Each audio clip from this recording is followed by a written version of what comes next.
Hello friends, welcome to SSC coaching centre. दोस्तों, reasoning और गणित दोनों के क्वेश्चन मिक्स करा रहा हूं ताकि कम समय में आपको अधिक जानकारी प्राप्त हो सके। और हमारा जो टारगेट है 1 मिनट में सवाल को करने का, वही टारगेट के अनुसार पे हम सभी क्वेश्चन को हल करा रहे हैं। अगर हमारी तैयारी 1 मिनट से कम की है सवाल को करने की, तो हम कंपटीशन एग्जाम के लिए तैयार हैं। ये बात आप भी जानते होंगे। और हम सभी प्रश्न वही लेते हैं जो परीक्षाओं में पूछे जा चुके हैं। तो चलिए स्टार्ट करते हैं। पहला क्वेश्चन है, जितना आसान प्रश्न दिखता है उतना होता नहीं। ये बात आप ध्यान रख लेना। 6 का रिलेशन 12 से है तो 4 का रिलेशन किस संख्या से बनेगा? अगर आप ऐसा सोचते हैं कि 6 से 12 बनाने के लिए 6 का मल्टीप्लाई 2 कर दो 12 बन जाएगा, तो यहां भी मल्टीप्लाई 2 कर दो तो 8 बन जाएगा। लेकिन 8 ऑप्शन में है क्या? नहीं है। तो यह तरीका तो आपका गलत हो गया। ये ऐसा नहीं है। कोई दूसरा लॉजिक सोचिए 6 से 12 बनाने के लिए। दूसरा तरीका और सही तरीका क्या है? देखिए, हमारे पास जो 6 है, अगर इस 6 का मैं क्यूब कर देता हूं। अब आप सोचोगे 6 से 12 बनाने के लिए क्यूब क्यों किया जा रहा है? क्यूब को बहुत ज्यादा होता है। देखिएगा, 6 का क्यूब होता है 216। मुझे पता है 6 का क्यूब बहुत ज्यादा होता है 12 से। लेकिन देखिए हम करेंगे क्या। 216 आ गया 6 का क्यूब। कौन कौन संख्या है? 2, 1 और 6, 3 संख्या से तीनों का आपस में मल्टीप्लाई कर दीजिए। 2 1 कम 2, 2 छिक्के 12। देखो क्यूब से 12 बना कि नहीं बना। ऐसे हमारे पास 4 है, 4 का क्यूब करेंगे तो 4 का क्यूब होता है 64। कौन कौन सी संख्या हमारे पास? 6 और 4 आपस में मल्टीप्लाई कर दो। यहां हमारे पास 2 1 6 था तो 2 1 6 का आपस में मल्टीप्लाई किया। यहां 6 और 4 है तो 6 और 4 का आपस में मल्टीप्लाई करेंगे, 6 चौके 24 हो जाएगा। तो यहां पे जो आने वाली संख्या वो 24 हो जाएगी, यानी कि बी ऑप्शन। क्लियर हुआ सभी को? प्रश्न एसएससी सीएचएसएल 2015 का ये प्रश्न है। अब देखते हैं अगला सवाल। अगला प्रश्न है, 3 का रिलेशन 20 से है तो 7 का रिलेशन किस संख्या से होगा? फिर कह रहा हूं, जो दिखता है उतना आसान होता नहीं है। 3 से 20 बनाइएगा। कैसे बना सकते हो? आपके पास ये जो 3 है, अगर आप इस 3 का स्क्वायर कर दोगे तो आपको पता है 9 होता है, लेकिन हमको तो चाहिए 20। तो आपको करना क्या है? स्क्वायर कर दिया, 9 आ गया। इस स्क्वायर का 2 गुना करके 2 प्लस कर देना है। तो 9 का 2 गुना 18 और प्लस कर देंगे 2 तो आपको मिल जाएगा 20। वही सेम लॉजिक लगाना है। जैसे 3 का स्क्वायर कर दिया मैंने, ऐसे ही मैं 7 का स्क्वायर कर देता हूं, 49 हो जाएगा। फिर स्क्वायर का मल्टीप्लाई 2 करके प्लस 2 करना है, स्क्वायर का मल्टीप्लाई 2 करके प्लस 2 करना है। तो 49 का मल्टीप्लाई 2 से करूंगा तो 98 और प्लस उसमें 2 कर दूंगा तो 100। आपका आंसर आ जाएगा 100, यानी कि डी ऑप्शन बिल्कुल सही जवाब है। अब देखते हैं अगला सवाल। अगला प्रश्न है, 0 डिवाइडेड बाई 0 बराबर 2। क्या ऐसा संभव है कि 0 में 0 से डिवाइड करें तो 2 आ जाए? क्या ऐसा संभव है? ये आपके लिए एक चुनौती है। अगर ऐसा क्वेश्चन एग्जाम में दे दे, या कोई भी होशियार स्टूडेंट आपको दे दे कि भाई इसको करके दिखाओ, तो मैं मानूंगा कि आप कंपटीशन एग्जाम की तैयारी कर रहे हो। तो देखिएगा, ऐसा संभव है क्या? चलिए देखते हैं। 0 डिवाइडेड बाई 0 कितने के बराबर होना चाहिए? 2 के बराबर। तो चलिए, ऊपर 0 में कैसे बना सकता हूं? अगर मैं 10 का स्क्वायर माइनस 10 का स्क्वायर करूंगा तो 0, क्योंकि 10 का स्क्वायर 100, 10 का स्क्वायर 100 और 100 में से 100 जाएगा 0। ठीक है, बटे में देखिए 100 में से अगर माइनस में 100 कर दूंगा तब भी 0 हो जाएगा। अब देखिए, ये एक फॉर्मूला बनेगा, ए स्क्वायर माइनस बी स्क्वायर। ए स्क्वायर माइनस बी स्क्वायर का एक फॉर्मूला ये बन रहा है। ठीक है, ये बात देख ली आपने। ए स्क्वायर माइनस बी स्क्वायर बराबर क्या होता है? ए प्लस बी इंटू ए माइनस बी। यही तो होता है, इतना तो कन्फर्म है। तो जहां पे ये लिखा हुआ है मैं वहां ए प्लस बी इंटू ए माइनस बी कर दूंगा। तो ए स्क्वायर माइनस बी स्क्वायर बराबर क्या होता है? ए स्क्वायर माइनस बी स्क्वायर बराबर होता है ए प्लस बी, यानी कि ए ये है, बी ये है। ए प्लस बी कर देंगे, यानी कि पहले 10 और फिर 10, ए का मान 10, बी का मान 10, दोनों को जोड़ देंगे। क्लियर है? इंटू ए माइनस बी। ए आपका 10 है, 10 माइनस 10 कर देंगे। बटे में आ जाइए, 100 माइनस 100 लिखा हुआ है। 100 माइनस 100 का मतलब क्या है? ध्यान से समझिएगा। 10 का गुणा इसमें भी शामिल है, 10 का गुणा इसमें भी शामिल है। अगर मैं 10 बाहर निकाल लूंगा तो अंदर क्या बचेगा? 10 माइनस 10 बचेगा। अगर मैं 10 का मल्टीप्लाई 10 से करूंगा तो यहां 100 हो जाएगा, और इस 10 का मल्टीप्लाई 10 से करूंगा यहां भी 100 हो जाएगा। तो वही वैल्यू आ जाएगी लौट के 100 माइनस 100। तो देखिएगा, 10 माइनस 10 से ये 10 माइनस 10 कट जाएगा। 10 प्लस 10 कितना हो गया? 20। बटे में कितना है? 10, और 10 से 20 यानी कि 10 से 20 को आप काटोगे तो 2 बार में कटेगा। तो ऐसा संभव है। तो उम्मीद करता हूं कॉन्सेप्ट आपको अच्छे से समझ में आ गया। इस तरीके की जानकारी आपके पास जरूर होनी चाहिए। कैलकुलेशन तभी तो आपकी मजबूत होगी। चलिए अब देखते हैं अगला सवाल। अगला प्रश्न है x plus y upon x minus y बराबर 13/9, तो x अनुपात y का मान क्या होगा? x और y का मान बताना है। ऐसा प्रश्न कभी भी आ जाए मात्र 5 सेकंड में बनाना है। कैसे बनाना है? 5 सेकंड में हमें x और y की वैल्यू पता करनी है, x और y की, x अनुपात y की वैल्यू पता करनी है। तो याद रखना, ऐसा प्रश्न कभी भी आ जाए, एक बार दोनों को जोड़ दो, 13 और 9 को अगर मैं जोड़ता हूं तो कितना हो जाएगा? 13 और 9 22, ठीक है। और एक बार अंतर कर दो, 13 और 9 का अंतर आ जाएगा 4, यानी कि 22 अनुपात 4 हो जाएगा। कट सकता है तो कटा दो, 2 से कट जाएगा, 11 बार में 2 से कट जाएगा 2 बार में, तो x और y का वैल्यू आ जाएगा 11 अनुपात 2। ये आपका आंसर हो गया। मात्र 5 सेकंड में करना है ऐसा क्वेश्चन आ जाए तो, ठीक है।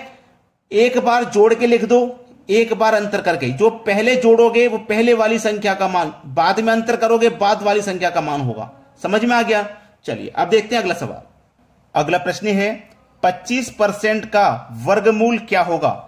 इस 25% का हमें वर्गमूल निकालना है। देखिएगा 25% का वर्गमूल, जब वर्गमूल निकालना है तो वर्गमूल वाला साइन लगाएंगे हम, ठीक है।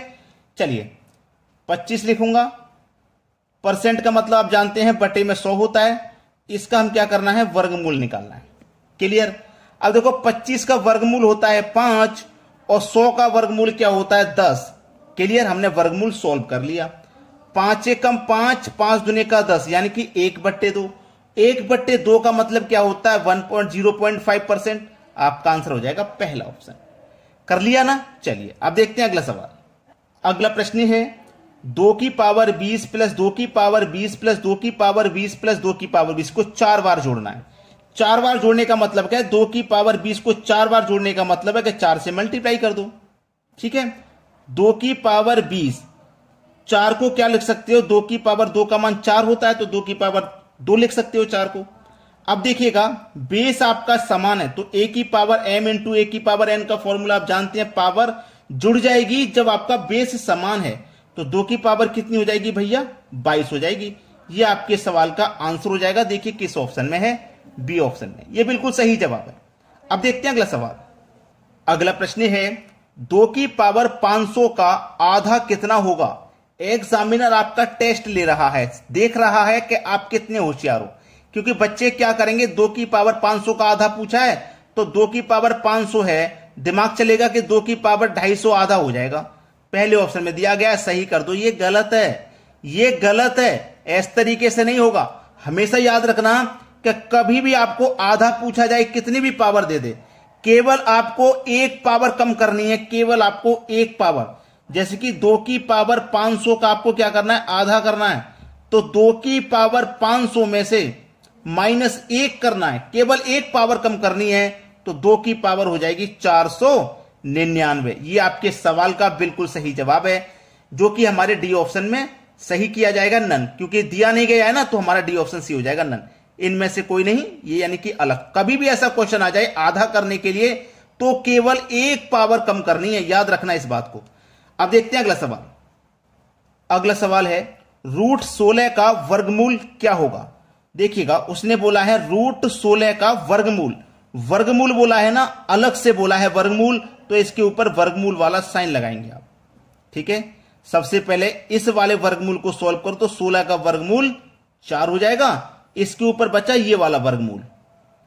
अब 4 का वर्गमूल निकाल लो तो 2 हो जाएगा। इसका आंसर 2 है। इस प्रश्न का आंसर कितना? 2। बहुत से बच्चे क्या करते हैं, 4 दे देते हैं इसका आंसर, या ±4 भी दे सकते हैं, लेकिन 4 नहीं है। रियल में क्वेश्चन को आप जब आप सॉल्व करोगे तो इस प्रश्न का आंसर 2 मिलेगा। चलिए अब देखते हैं अगला सवाल। अगला प्रश्न है 5 का रिलेशन 8 से है, तो 8 का रिलेशन किस संख्या से रहेगा? देखने में तो आसान है, लेकिन प्रश्न आसान नहीं है। क्या हो सकता है? देखिए 5 से 8 बनाना है, 5 में 3 जोड़ के 8 बन जाएगा। 5 गुने 2 - 2 करके आंसर बन जाएगा, लेकिन 8 गुने 2 - 2 करके यहां आंसर नहीं मिलेगा, क्योंकि ज्यादा बड़ी संख्या नहीं है। बड़ी से बड़ी संख्या केवल 9 है, केवल बड़ी से बड़ी संख्या 9 है, उससे बड़ी संख्या नहीं है जो हम ज्यादा आगे की तरफ जा सकें। तो देखिए 5 से 8 कैसे बना सकते हैं? हमारे पास ये जो 5 है, इस 5 का मैं क्या करूंगा? क्यूब। बच्चों का दिमाग खराब हो गया कि सर क्यूब करने से तो बहुत बड़ी संख्या हो जाएगी, केवल बड़ी से बड़ी संख्या 9 है। पहले प्रश्न को पूरा समझिए। अगर मैं 5 का क्यूब करूंगा तो 125 होगा, और इस 125 को मैं जोड़ूंगा आपस में, जैसे 1 और 2 3, 3 और 5 कितना? 8 हो जाएगा। तो दिमाग मेरा खराब था क्या? बिल्कुल सही दिमाग काम कर रहा है मेरा। आप लोग अपना दिमाग काम करवाइए। उसी तरीके से आप 8 का क्यूब करेंगे तो कितना होता है भैया? 512।